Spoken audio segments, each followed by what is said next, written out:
Well, Manitoba officials have outlined a 5-part plan to search the Prairie Green Landfill site.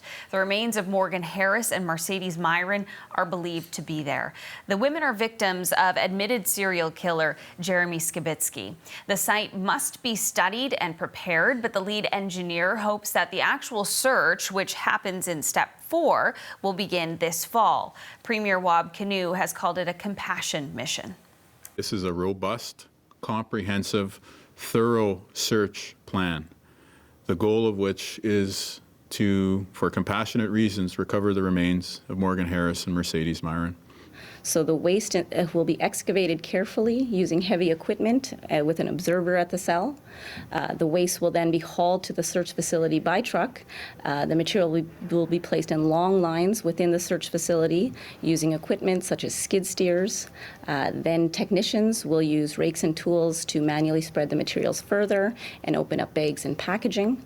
And then those technicians will visually inspect the waste. CBC's Karen Pauls was at the press conference in Winnipeg, and as she tells us, search officials made clear that this is a humane and sympathetic search, not a criminal investigation.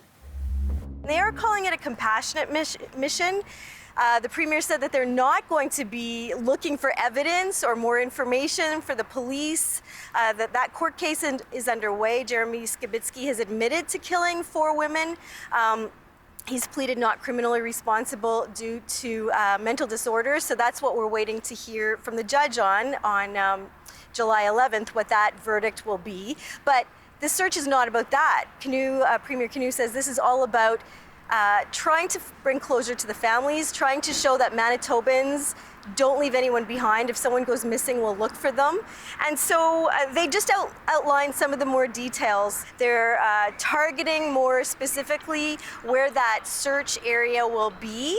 And they're saying it's 4 football fields, and it could be 10 meters down. So they first have to take away the layers above that and put that aside in case they need it for a search later, and then figure out what needs to be done below there. They want to take that out with excavators, spread it out, open up any bags or packages, and start to try and identify a layer to search that people will go through by hand. Very tedious work.